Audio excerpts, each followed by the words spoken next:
Good day, Vibal, and welcome to our Learn at Home Facebook Live. For the discussion today, the topic will be on accenting the teaching and learning modalities of Araling Panlipunan online. Before we begin, take note of the following reminders. Make sure you are registered to the webinar to have your e-certificate of participation. Visit certificate.vibalgroup.com to generate your proof of attendance. Place your questions on the comment box allotted during the session and they will be addressed by our speaker later on. Share the video using hashtag LearnAs1PH as our official hashtag to our Vibal webinars. Experience learning, Kavibal? And now, to proceed with our webinar this evening, it is my pleasure to introduce to you our distinguished speaker today. Si Eldrin Jan Cabilin ay guro ng Araling Panlipunan sa St. Mary's Academy, Pasay. Kabilang siya sa Internal Quality Auditor at Strategic Plan Committee Student Services ng nasabing paaralan. Nagtapos siya mula sa pamantasan ng lungsod ng Maynila at nabigyan ng pagkakataong makapag-aral sa Genesis 2.0 Social Community Course sa Japan sa ilalim ng National Youth Commission of the Philippines at Japan International Cooperation Center noong taong 2015. May malawak siyang karanasan sa pagtuturo at pagsasalita patungkol sa edukasyon, kultura, kasarian at humanidades. Kamakailan lang ay nagtapos siya ng Master ng Sining sa Araling Filipino, Wika, Kultura at Media sa Pamantasang de la Salle, Maynila at ginawaran ng Most Outstanding Masteral Thesis ng Departamento. Ladies and gentlemen, let us all welcome Mr. Eldrin Jan Cabilin. Thank you very much, Ms. Jillian. Good evening to all teachers, formators, students, parents, and guardians all over Luzon, Visayas, and Mindanao. Welcome on this Learn at Home webinar series brought to us by Vibal Group. I am glad to be back online for a night of prolific learning on this webinar. Thank you very much, Vibal Group, for relentlessly providing us with this kind of activity to continuously level up and accent our professional horizon, especially that we are in trying times due to the COVID-19. That's why let us continue to pray, let us continue to wish for the end of this pandemic. But for now, let us all together hashtag learn at home.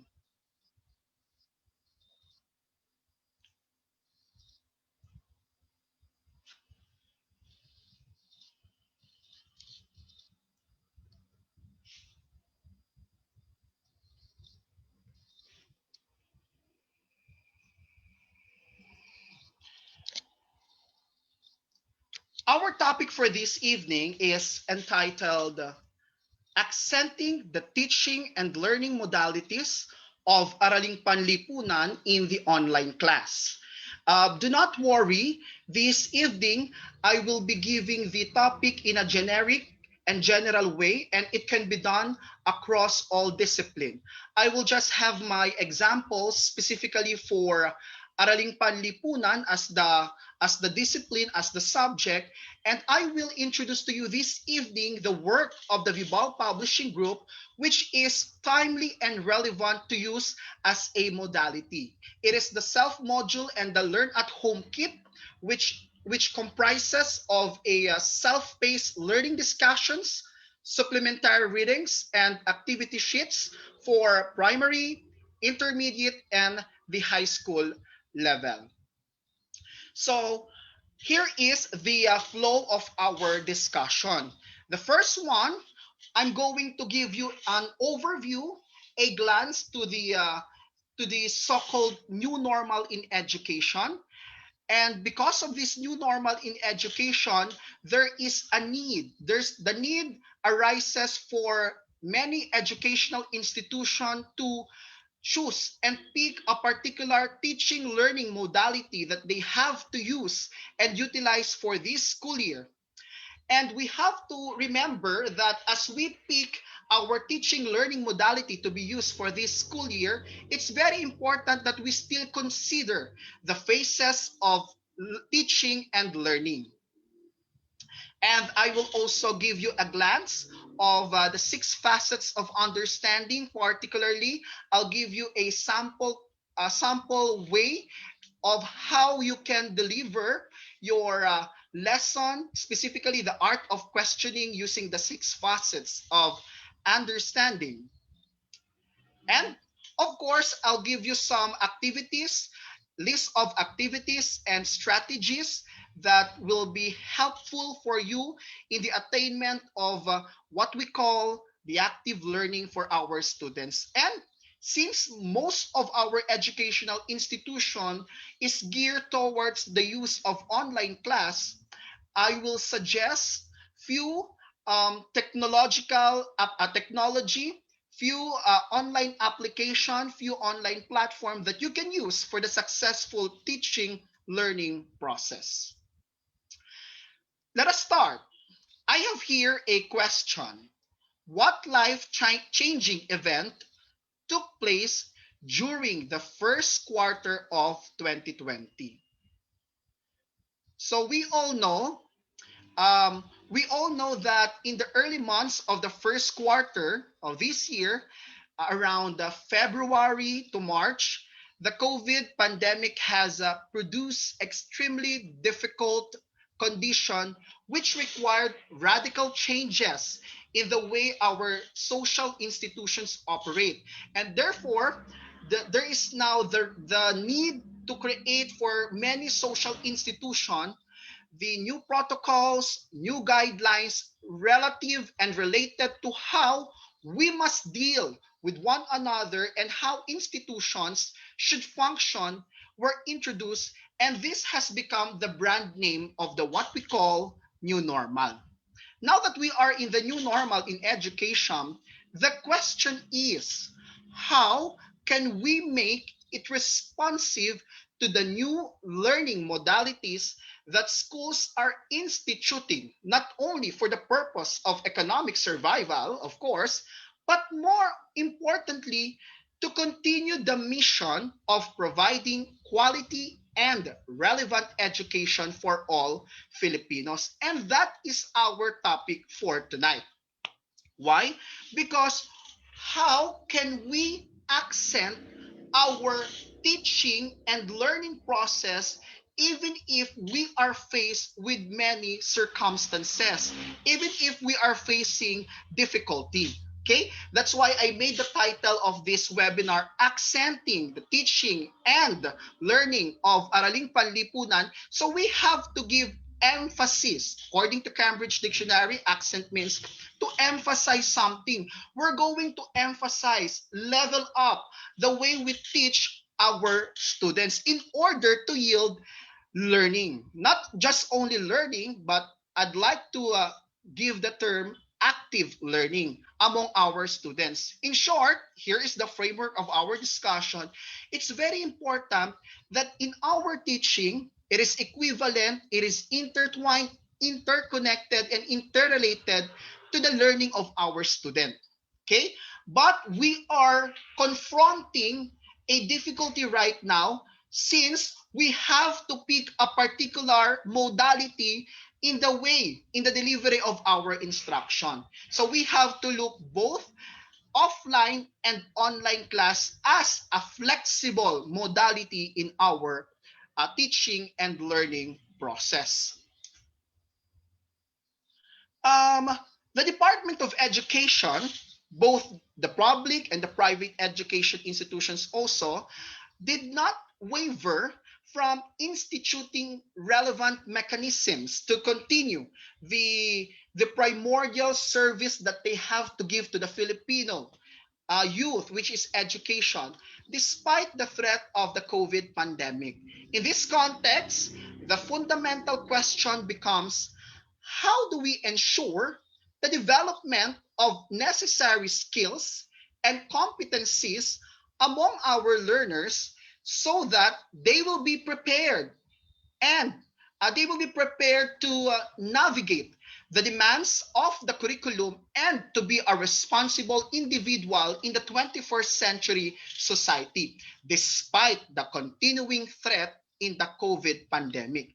And as a response to the call of action, the Department of Education issued DepEd Order Number 12, Series of 2020, entitled Adoption of the Basic Education Learning Continuity Plan for school year 2020-2021 in light of the COVID-19 public health emergency. And many private institutions also created their own learning continuity plan. Kasi most of the private school has commenced the school year 2020-2021 since August 24. Okay? So, the DepEd, assessed on the DepEd Order Number 12, DepEd engaged internal and external stakeholders for inputs in the design of a learning delivery strategy and operational direction that ensures the health, safety, and well-being of all learners, teachers, and personnel of the department. So it's very important now that in the learning continuity plan, it will become the roadmap of all schools, of all educational institutions, to where they will go, to where they will navigate the new normal in education. Kaya very important yung pagbuo ng strategic plan ng mga paaralan, dahil dito makikita natin what is the totality, the framework of the educational institution in order to deliver timely and worthy teaching learning process for our students despite the COVID pandemic that we are facing right now. Okay? And so, many schools has adopted different teaching learning modalities. And I know for most of our viewers, yung mga teachers natin, lalo na yung mga nagsisimula na sa pagtuturo sa pampribadong paaralan, you have now your particular teaching learning modality. So this is just a refresher course for some on a way you can still proceed with your teaching learning process. So we have synchronous, asynchronous, and modified hybrid modality. So let us first discuss the synchronous modality.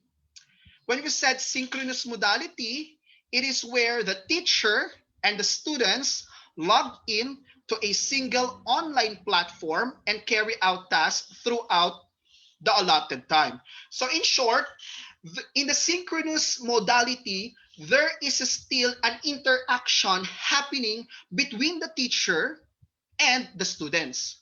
But this interaction that is happening between the teacher and the student is happening virtually. Therefore, there is the need for the utilization of a particular online meeting platform. Okay? In short, in a synchronous modality, the teaching and the learning happens in a real time. Like what we are doing right now, this is a perfect example of a synchronous modality. Why?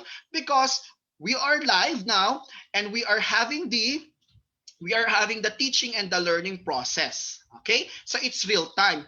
There is still interaction. Yun nga lang, it is not in person, but it is a face-to-face virtual discussion or interaction. And the synchronous kind of modality can be done through video conferences, chat or messaging apps, or audio chat using an online tool. Okay, so these are just some of the online meeting platforms that your school may opt to use, like the Zoom, the Google Meet Hangouts, the Microsoft Teams, the Cisco WebEx, GoToMeeting, Skype for Business, and BlueJeans. These are free online meeting platforms that you can use for your synchronous classes, but since it is free, there are limitations. Like for example, for Zoom, if your account is basic, it's a free account for Zoom. There is a period of time wherein you will be able to utilize the Zoom. I guess it's around 40 minutes. For the Google Meet Hangouts, it is free, but there is limitation, I guess, to the number of participants. Similar also to the Zoom meeting platform, there is a particular um, particular number of participants that can join the synchronous discussion. Okay, so in the synchronous learning activities, we can do a lot of things. Okay, dahil parehas lang naman ito noong in-person, face-to-face interaction. Yun nga lang, nagaganap ang interaction in a virtual, in an online meeting platform. But still, you can proceed with different learning activities, such as number one, building community and relationship. You can still build a relationship with your student and with other members of the educational institution. Lead interactive modeling session. Then you can still continue to do differentiated instructions, differentiated activities in order for your students to develop their learning. So even if we are in a synchronous kind of modality, hindi mawawala yung dinidevelop natin even in the face-to-face in-person interaction na higher order thinking skills sa ating mga students. Okay? So another thing you can have the personalized instruction, coaching, guide practice and application, and of course, you can also facilitate real-time conversation, which is very important. As per experience, in my classes, some of my students ay walang gadget na ginagamit, particularly for them to speak. So wala silang headphone or wala silang headset or wala silang microphone.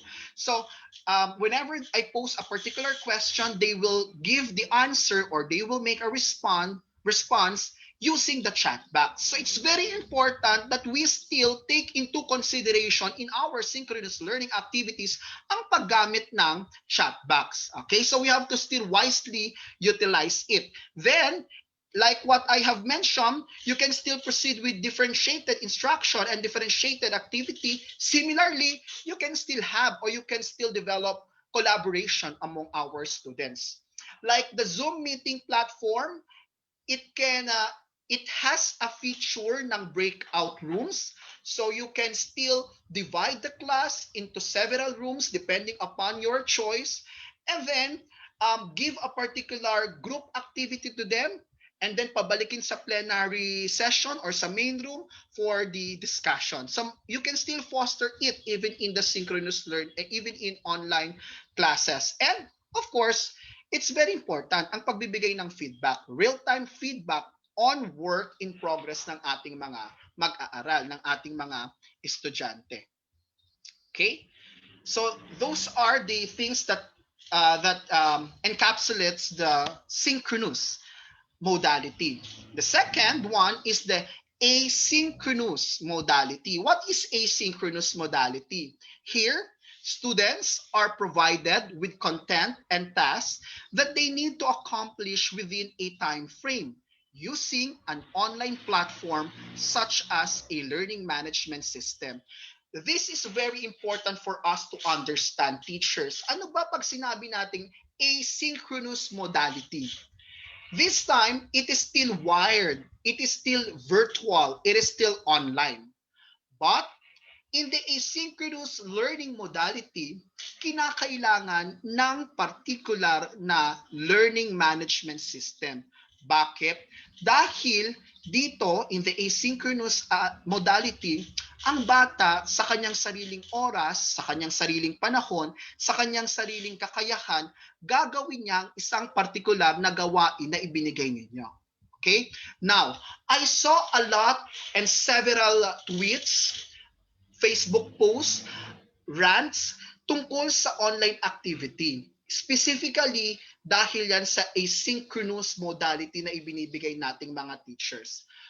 Remember, in the asynchronous kind of approach and modality, this is where we will supplement. That's the number one, supplement and reinforce whatever we have discussed to them in our synchronous discussion. That's one. Or totally ibinigay natin ang gawain sa bata at gagawin niya yon ng sarili niyang panahon, oras at nagugugulin, okay, sa sarili niyang kakayahan. Therefore, we have to be very much considerate to the activity that we are going to give to our students. And remember, the asynchronous activity that we are going to give to our students must be aligned to the learning competency that you want to target. Okay? You will not just give activity to your student na activity lang. Kung hindi, meron kang tinutugma, meron kang tina-target na particular na learning competency out of that most essential topic that you have or out of that topic that you have. Okay? So, bakit? Kasi in the asynchronous modality, there is no face-to-face class meeting that is happening, even online. On self face, no, self learning ang nangyayari sa asynchronous, and the common methods that we have are as follows: self-guided lesson modules, pre-recorded video content, virtual libraries, lecture notes, and online discussion boards or social media platform. So very important, kagaya ng sinasabi ko sa inyo sa asynchronous, na meron kayong learning management system. Ito yung magiging repository, ito yung magiging bangko ng mga ipagagawa mo sa mga mag-aaral mo. At dito mo rin kukunin yung kanilang mga kasagutan. And at the same time, dito ka rin magbibigay sa kanila ng feedback mo, which is very important. Okay? What are the important things that you have to consider in the asynchronous activity? Number one, you have to be very much considerate of the workload. Second, you have to see to it that your asynchronous activity is targeting the learning competency of our student that you want them to achieve. And third, of course, you have to give feedback. Very important. Hindi ka lang nagpagawa, tas okay na, walang narinig yung bata sa inyo. No? Very important ang feedbacking. So these are the activities that you can do in the asynchronous learning activities. Read and take notes, watch video-based instructions, listen to podcasts, explore teacher-curated resources. So pwede tayo as a teacher, we create, as what I've mentioned, we create repository of links, video clips, articles, scholarly journals, and then we can give it and share it to our students. Nag-curate tayo, no? We create a bank of learning materials for them. Engage in online discussion, practice in the review, research and explore, and reflect and document learning. So those are just the things that we can do in the asynchronous learning activities. Okay, and since I am mentioning to you that there is a need for a learning management system in asynchronous learning modality, it's very important that your school or your educational institution, kayong mga teacher, you are using a particular learning management system. And Vibal has created a learning management system. It is called the Vsmart School. So if your school do not have the learning management system yet, you can contact Vibal Group for more information about how you can have Vsmart School.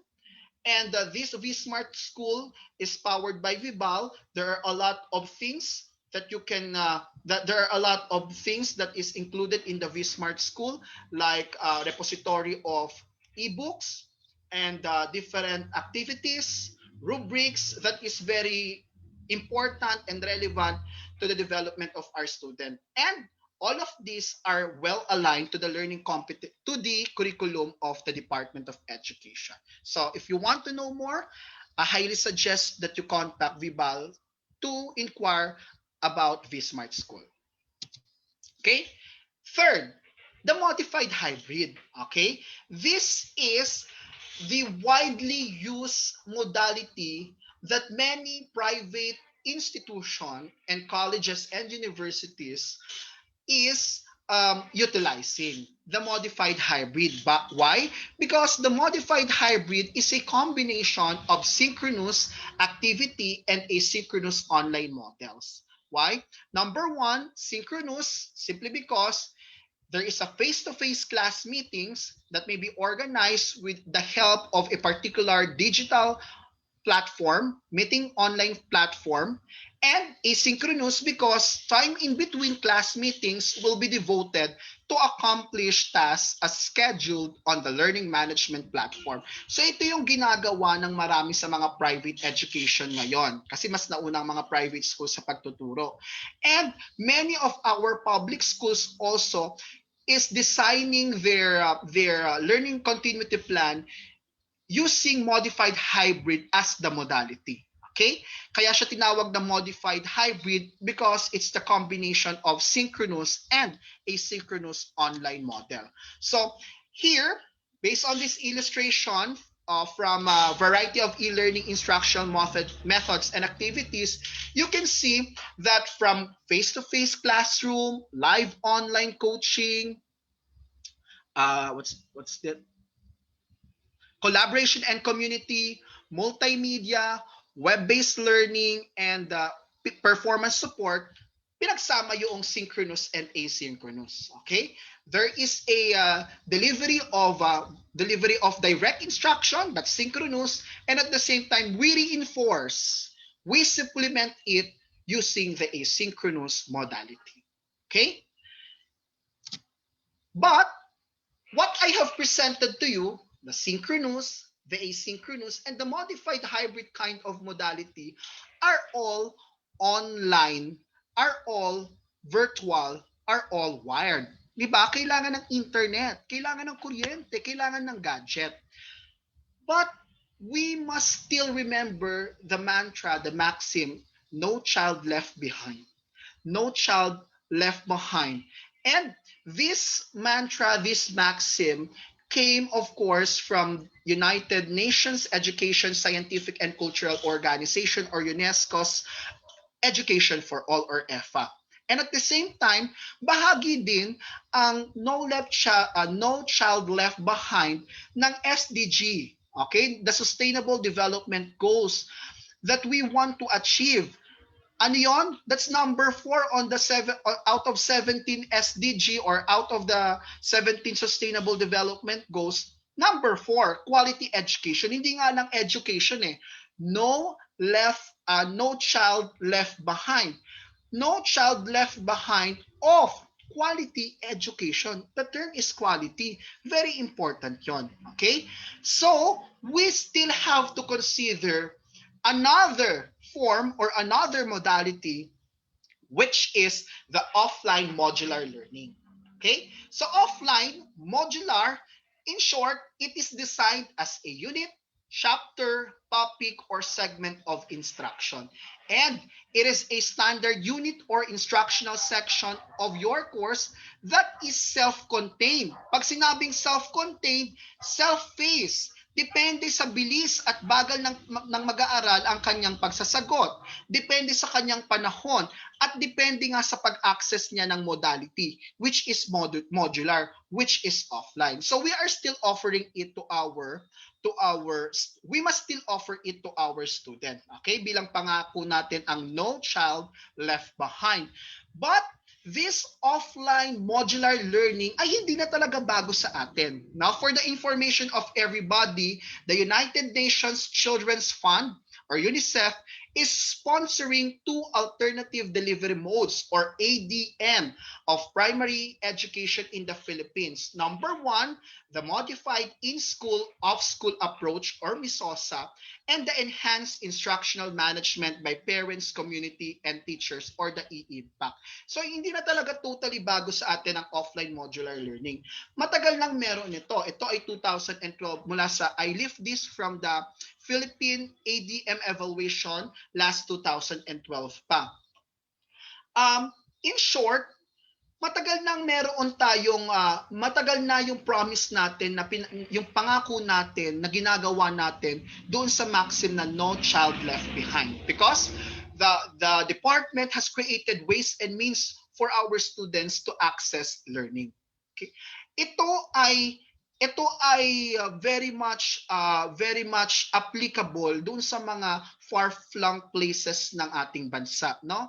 Yung mga hindi natin napanonood sa telebisyon, madalang na ipalabas sa atin sa telebisyon, yung mga talagang walang-wala pagdating sa kuryente, much more syempre sa internet. Okay? So, they utilize this alternative delivery mode. And based on the survey of the Department of Education, bago pa man yung kanilang pag-move ng klase dahil supposed to be the initial date for the opening of the classes for public school ay nung August 24, but there is an adjustment that was made.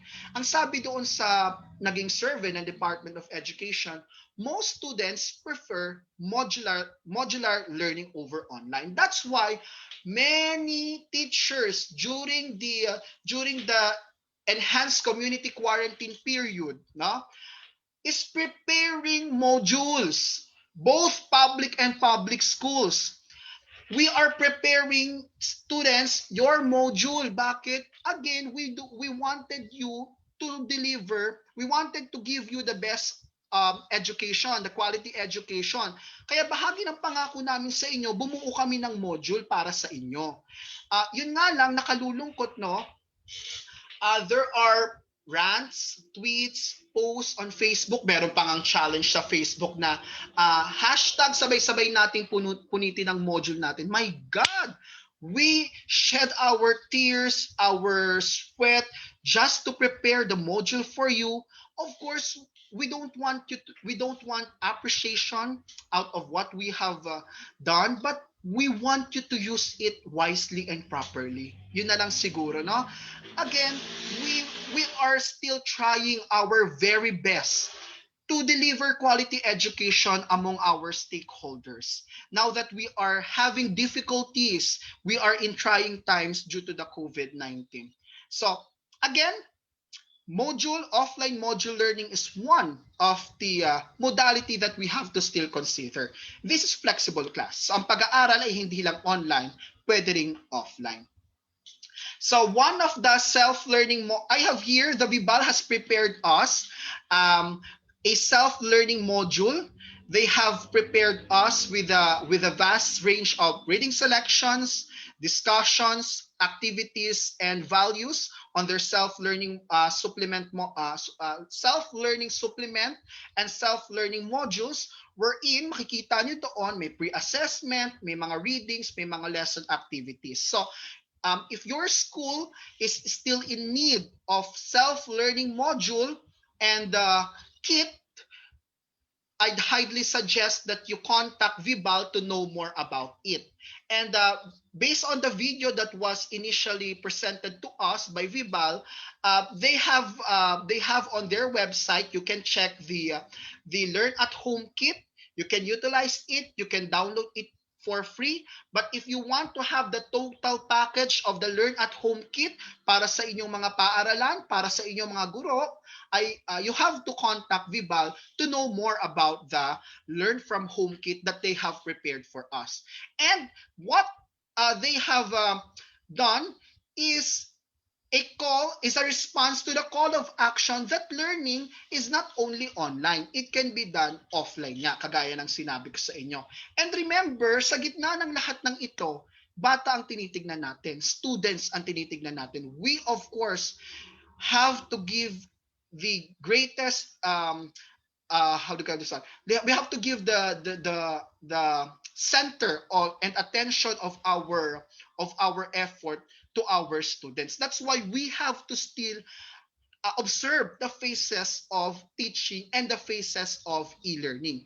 But since most of our schools opt to use the modified hybrid or the online form of modality, kailangan makikita pa din ang phases of learning and teaching, which is activation, demonstration, application, and integration. So, I'll discuss to you one by one ano itong mga phases of e-teaching and learning na ito. Number one is activation. When we said activation, learning is promoted when learners activate a mental model of their prior knowledge as a foundation for new skills. So, very important that we initially activate the knowledge of our student. Why? Because it will be our basis. It will be our very foundation in order for us to deliver and have a meaningful learning to our student. And this first or initial phase of e-teaching and e-learning will prepare your learners to connect new incoming information with existing knowledge. So, in totality or to summarize it, it is to start where the learner is. Dito tayo nagsisimula. Okay? Yung alam ng bata, ano ang alam mo? Ano ang alam ko bilang isang mag-aaral sa paksa na ibabahagi mo sa akin? And we have to think of activities and strategies that will suit our learners to activate their learning. Isa, isa sa pwede nyong gawin is the art of questioning. Okay? So assessing students' prior knowledge, this is a preparatory strategy for you to use. First, let's have the initial association with the concept. Halimbawa, no? Ano ang naiisip mo kapag narinig o nabasa mo ang konsepto ng? Okay? So you create, they will give you a response. They will give initial association based on the concept. Then you let them reflect out of their answer. Paano mo nasabi na yung sagot ng mag-aaral? And last, after the discussion, you have to reformulate the knowledge.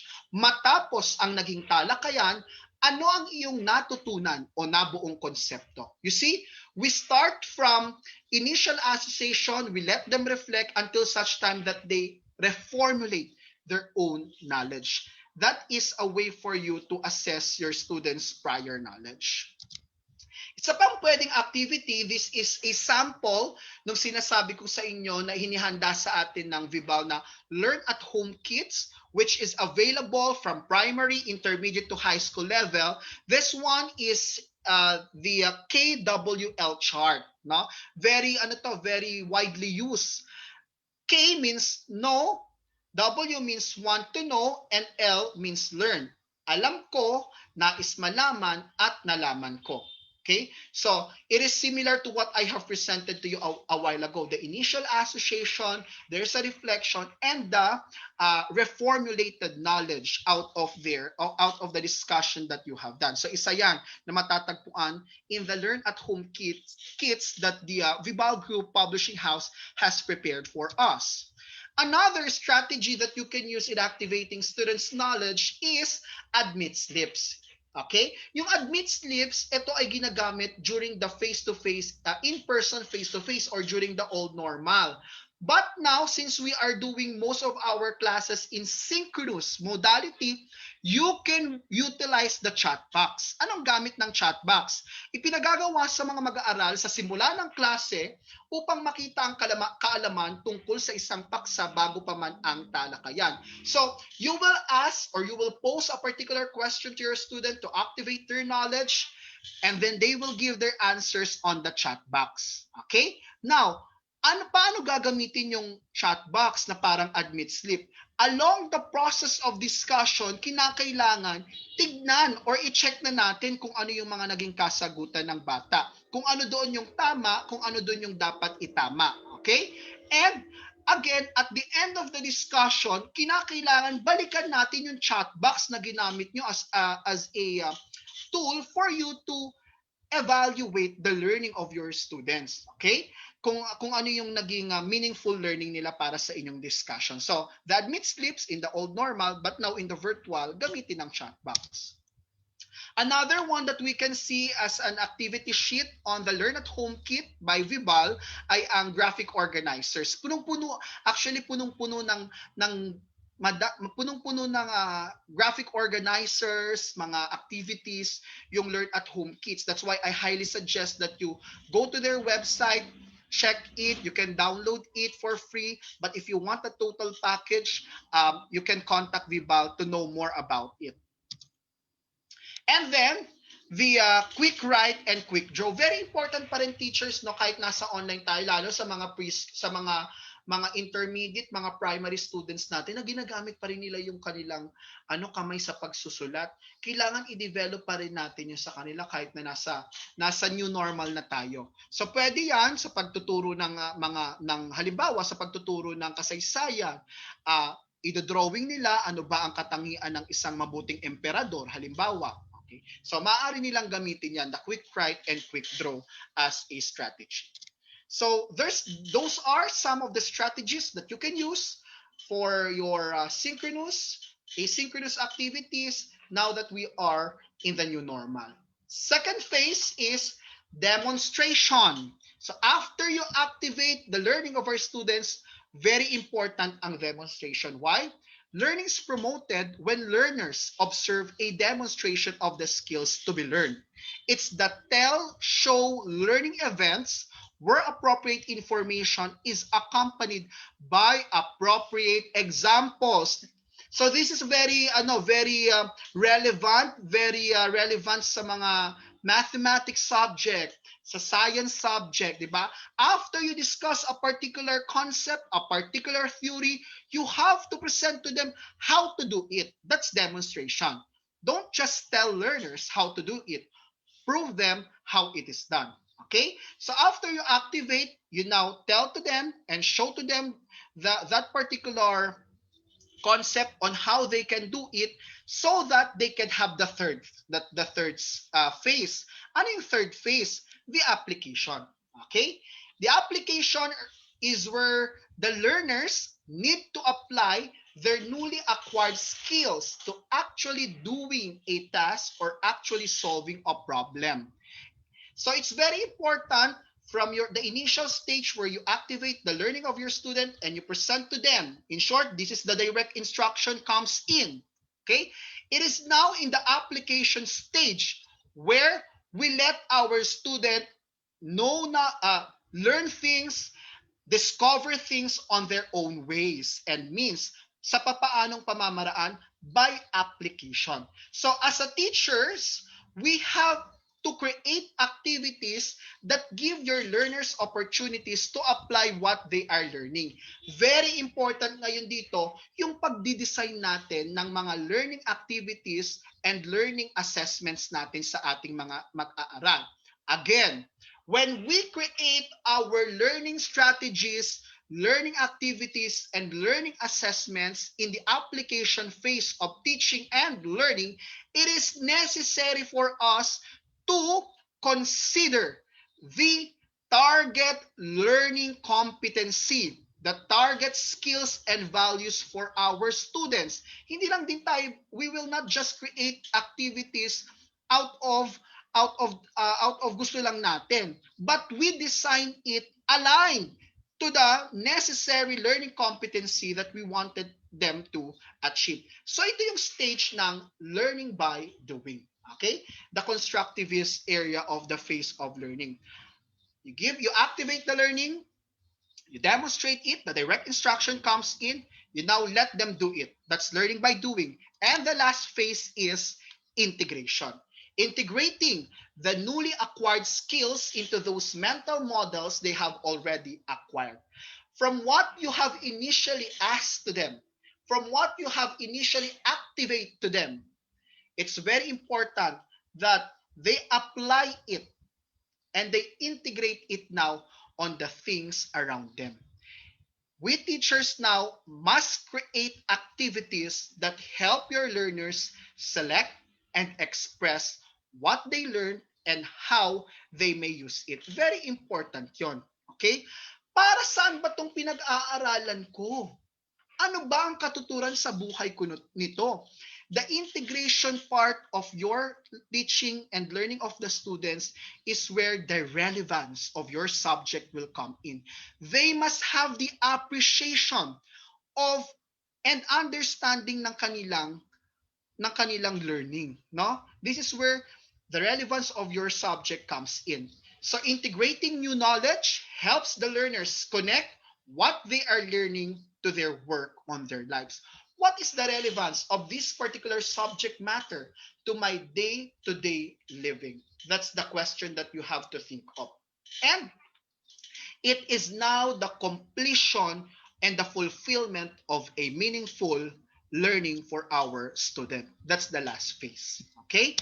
Now, and when we successfully observe the phases of e-teaching and learning from activating, demonstrating, applying, and integrating, we develop to them problem-based learning, learn by doing, cooperative learning, and inquiry-based learning.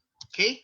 Now, very important din na maipakita natin sa kanila ang six facets of understanding.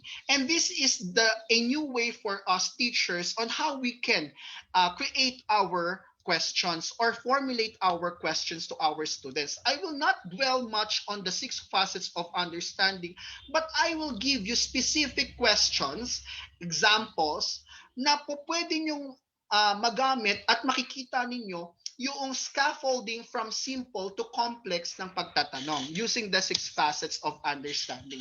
So it's the another way of saying the hats or from the revised Bloom's taxonomy, which is remembering, understanding, applying, analyzing, evaluating, and creating. We can observe the six facets of understanding: explain, interpret, apply, perspective, empathy, and self-knowledge. Okay? Example, high school topic, grade 9, Araling Panlipunan, first quarter, economics, kakapusan at kakulangan. So ito maaaring tanong. Pagpapaliwanag, explain.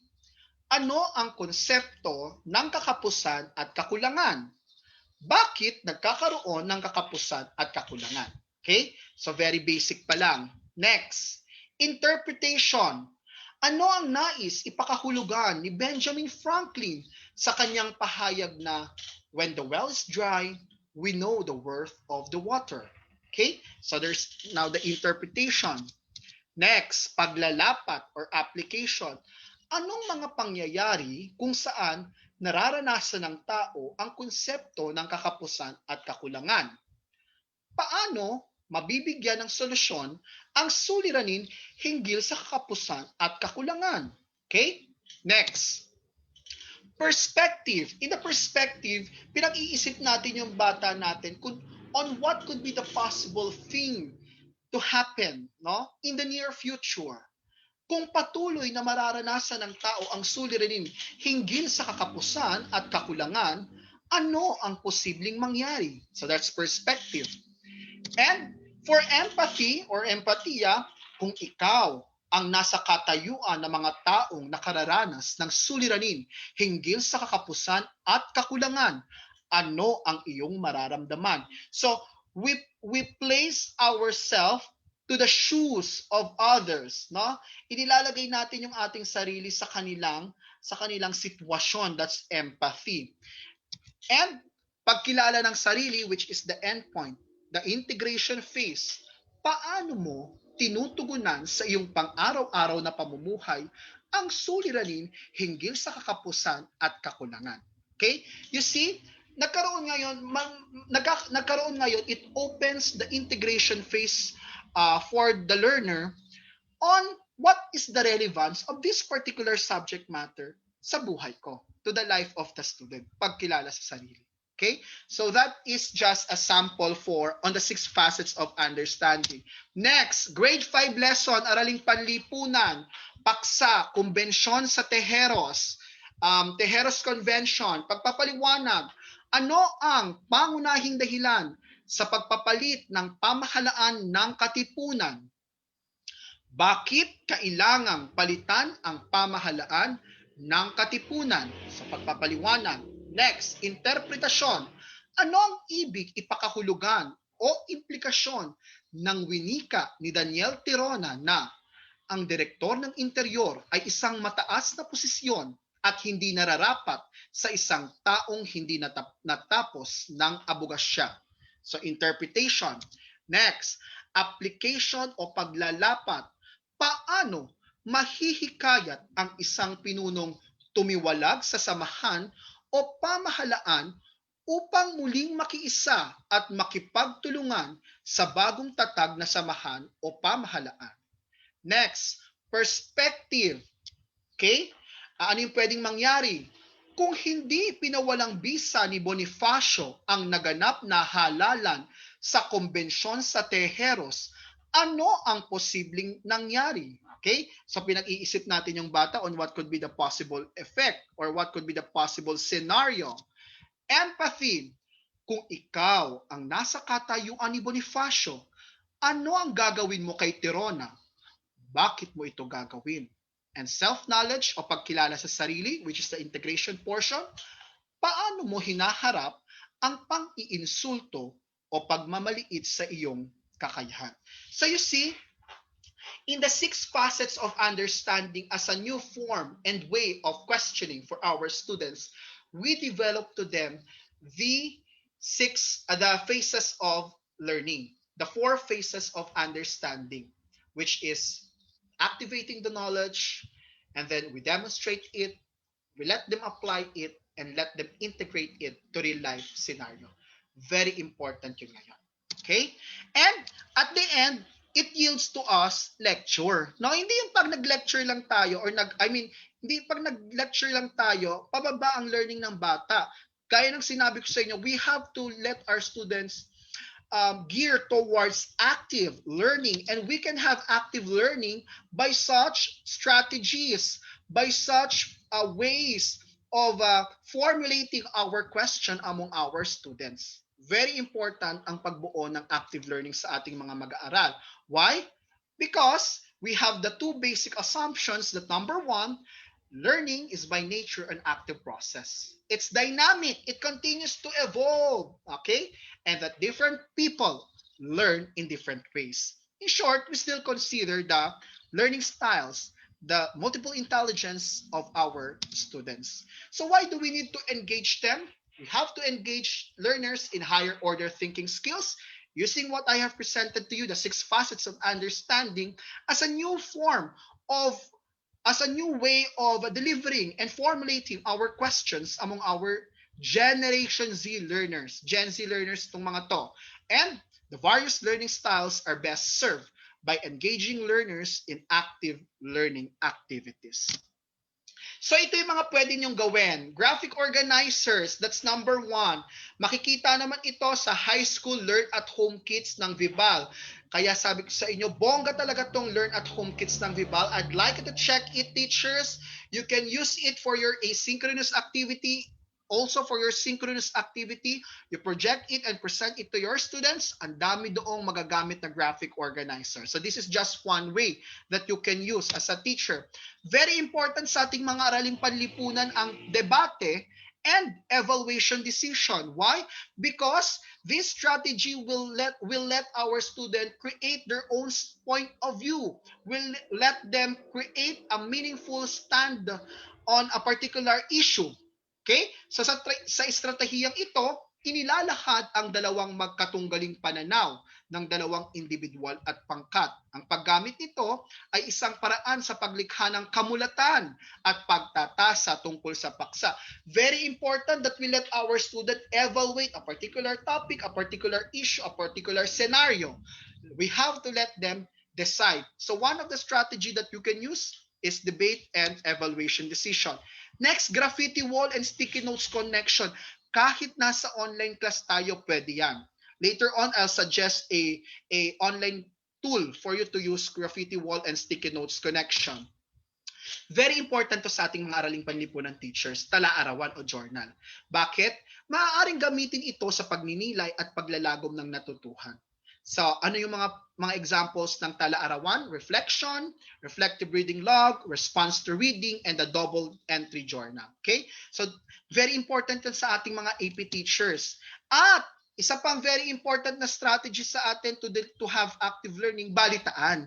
Lalo na ngayon, nasa online na klase tayo, ang dali-dali na lang na mag-access sa balita. But we have to consider that the news that we are sending or that we are sharing to our students is reliable. Very very rampant na ang fake news. So mahalaga rin na maging critical din tayo bilang guro bago tayo magbahagi ng balita sa ating mag-aaral. Or the other way, let the student share news to the class and pose a particular question that will trigger the higher order thinking skills at pagbuo ng kanilang sariling stand or point of view on a particular issue. Next, scenario building. Very important ito for Araling Panlipunan, both grade school and high school. Hinuhubog nito ang analitikong pag-iisip, paglutas ng mga suliranin at paghihinuha tungkol sa mga nagaganap sa hinaharap. Halimbawa, ako at ang aking pamilya sa hinaharap. Kung nabubuhay pa si Rizal at ang kabataang Filipino, ang Pilipinas pagkatapos ng COVID-19. So we think of the future, that's scenario building. And last, on my discussion, kinakailangan, since we are on a particular modality and most of us is on modified hybrid, we have to be very much meticulous in picking and choosing our technology. So these are the three questions or checklists that you have to use in order for you to assess whether you are using the right technology in your online classes. First, what do I need the technology to do? Second, what tools do I need to use the technology? And third, what tools do students need to use the technology? Very important yon. Okay? So magbibigay ako sa inyo ng ilan lang na ginagamit ko, no? Hindi ako magbibigay ng sobrang dami dahil tatandaan, hindi ito tungkol sa hindi ito tungkol sa paramihan. Tungkol ito sa palaliman. Remember that. Okay, hindi sa paramihan, kundi sa palaliman ng paggamit ng teknolohiya. One is Nearpad. Ito, free ito. And self-paced or live. Meron sa meron siya sa iOS, sa Apple Store, and sa Android. This is web, and also available sa web. So here, the student's experience is similar to joining a webinar with slides and interactive activities that require the audience to participate in order to proceed to the next part of or to advance for the advancements of particular topic. So ano lang ang kailangan? Kailangan lang ng mag-sign up rather ng teacher and student sa Nearpad. Okay? So that is free. Pwede niyong gamitin yan. Ito, ginagamit ko rin ito, Quizlet, Kahoot, and Socrative. Ito, widely used na to sa mga teachers natin. Pwede itong gamitin sa balik-aral. Pwede rin ito gamitin sa how do you call this one? Balik-aral and activation of prior knowledge ng ating mga bata. But as a formative assessment, I don't suggest it kasi ito identification and multiple kind of test na ibinibigay it gamit ang Quizlet, Kahoot at Socrative. So this is gamified quizzes that provide immediate feedback to students whether they are right or wrong during a particular quiz. Ano lang ang kailangan?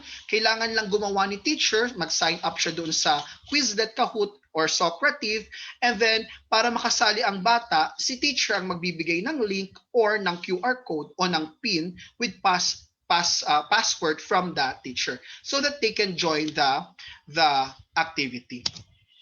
Next, ito, widely used din to, hindi na to bago sa inyo, ang Mentimeter and Poll Everywhere. Free ito, yun nga lang dahil free may limitation sa template na ilan lang ang pwede nyo i-present. No? So in a particular activity na gagawin nyo, may limitation siya kasi dahil nga free. Student may respond to the collaborative screen based on the teacher's identified time frame. Here you can have polls, word clouds, free text input boards similar to posting to at Wits. So it is like you can use rather the Mentimeter and the Poll Everywhere again for the activation of prior knowledge. Anong alam mo tungkol dito? Halimbawa, they will answer. Real time, makikita mo yung sagot upon giving to them the link, the code, magsasagot sila doon. You can also have multiple type of quiz or balik-aral sa kanila. Kung makita natin, kasi graphical and illustrative yung dating ng pagpe-present ng data. So makikita mo using a bar graph kung A ang sagot, B ang sagot, so on and so forth, may kita mo kung tama yung naging sagot ng bata at kung ilan sa kanila ang tama ang nakuha ang sagot. So, yun ang kagandahan ng Mentimeter and Poll Everywhere. Ano lang ang requirement? The teacher must sign up in the Mentimeter and Poll Everywhere, and for the student to access the Mentimeter and Poll Everywhere, the teacher must send to the student the link, the QR code, or the PIN with a particular password. Okay? And last, ito yung sinasabi ko sa inyo na pwedeng gamitin for graffiti and sticky note connection, the Padlet and the Google Jamboard. Okay? Kasi here, the students on real time can contribute on a particular wall, on a common wall. They can respond, they can react, and build content in a collaborative space. Pwede silang magdoodle, magsulat, mag-insert ng illustration or image, maglagay insert ng video, mag-insert ng sticky notes that is relevant and related to the concept that you want them to draw out, no, that you wanted to see from your learners. And here they can make connection by putting arrows on the Jamboard or on the collaborative wall. Ano ang kailangan dito? Kailangan lang mag-sign up the teacher so that the student can join. The student can join using the link that will be provided, that will be given by the teacher. Okay? So, those are just some of the technologies that you can use. Bakit kaunti lang ang prinisend ko? Pauulitin ko, tatandaan natin, sa panahon ngayon ng online na klase, very important na maiangat natin ang ating pagtuturo na kung saan ay mai-engage natin yung ating mga mag-aaral at sa paanong pamamaraan sa paggamit nga ng teknolohiya. Ngunit hindi basihan ang maraming teknolohiya sa galing at sa paglalabas ng learning sa ating mga mag-aaral. Remember, hindi ito sa paramihan kung hindi sa palaliman. That's very important. So you just have to pick a particular technology that you're going to utilize in your online classes, in your modified hybrid discussion, in order for you to achieve and attain meaningful and active learning among your students. Okay? So that's it. That is how you can accent your teaching and learning now that we are in the modified hybrid class of modality. And to tie the knot and to end the night, I'd like to share to you, teachers, let us all remember there is no such thing as best teaching method. The best method is the one that works, the one that yields results. Thank you very much and keep safe to all. Let us all together learn at home as we learn as one PH. Thank you very much. Thank you very much, sir. Now we will proceed to the question and answer portion. Our first question is from Grace Compuesta. In learning styles, which is better po? Is it learner modality or content modality that's important?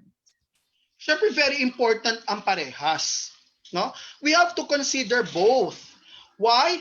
Because, number one, when we talk about content, that is your plan. That is your the initial stage of everything that you are doing in the teaching learning process. You have to first design. You have to plan by designing your curriculum.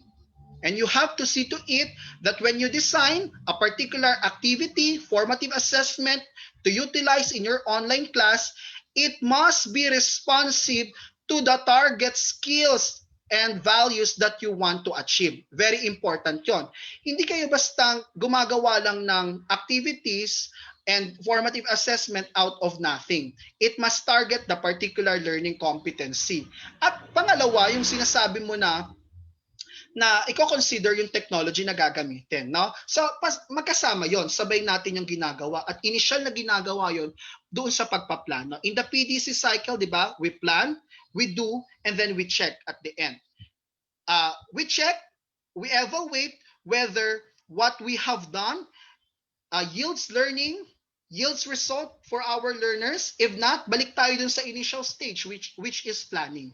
Okay? And when we plan, again, we have to take into consideration the alignment, the target skills that we want our students to achieve. Thank you, sir. Our next question is from Danny Simbulan. How can we understand better the new learning style that our learners prefer if in our new learning modalities if we just interact with them online? Okay. Um, very impersonal kasi talaga ang ano. The school year 2020-2021, when you have the feeling, when you have the chance, the start, the way that you start your class, very impersonal ang dating talaga ng pagtuturo. Kaya nga, you have to really level up, accent your delivery of instruction, accent your formative assessments in a way that you can engage your student, motivate your students to the target skills na gusto mo sa kanila, no? So initially you have to ikaw din magtasa ka din, tignan mo din, no? I-evaluate mo din ano ba yung anong klase ba ang mga learners ko? Nakabukas ba lahat ng camera nila o nakasarado ang camera nila? Paano ko mai-engage yung aking mga mag-aaral na hindi nagsasalita gamit ang microphone at gumagamit lang ng chat box? So you think of you initially look for ways muna, you experiment muna, no? You experiment sa iyong experience in the teaching, and along the process, as you experiment, you now try to one by one create your very own strategy that is really useful, and that you see yields learning and yields result at the end of your discussion. At pag meron ka ng repository ng strategy and learning assessment na maaari mong magamit, pagtibayin mo lalo yon. Okay? So yun ang pwede nating gawin. It's really difficult to teach now that we are in the online class. Yun nga kasi impersonal yung tono ng boses natin, di ba? Unlike in the in-person discussion, remember, we teacher is the best form of motivation. Yung palang pagpasok mo, yung boses mo, yung accent ng boses mo, yung dating mo, lahat yun, it motivates them eh. And now that we are in the online class, we still have to observe it. Yun nga lang, may mga limitasyon na tayo. Okay? And very important that now that we are in the online class, wag nating dalhin yung karamihan ng estratehiya natin sa old normal papunta ng new normal. Tatandaan natin, new normal na ito, bago ito. Hindi ito kadugtong ng old normal. Ito ay bagong konsepto talaga.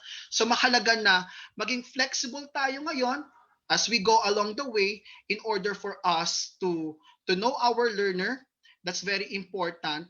And at the end, we wanted them to achieve a particular learning competency that will develop active learning among our students. Thank you, sir. That's all the questions we have for now. Any last reminders to our viewers for today po?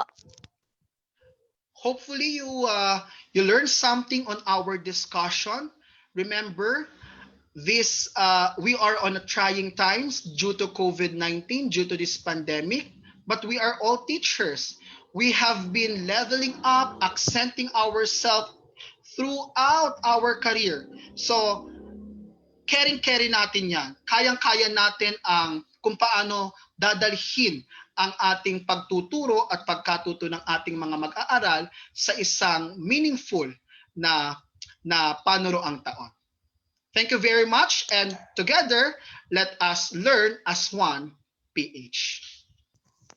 There we have it. In behalf of Vibal Group Incorporated, I would like to thank our speaker for today for this very eye-opening and insightful learning session. It is an honor to have you with us today, sir. Maraming salamat, Miss Jillian, Miss Michelle, and Vibal, and to all our teachers, students, all over Luzon, Visayas, and Mindanao. Maraming salamat po. Nawa ay naging mabunga at mapagpala ang gabing ito sa ating lahat. And to all our Kavibal viewers, all thanks to you for your continuous patronage to our daily learning session. Don't forget to register to get your e-certificate of participation. We also encourage you to subscribe and watch on our official Vibal Facebook and YouTube channel. Muli, maraming salamat at magandang araw sa ating lahat.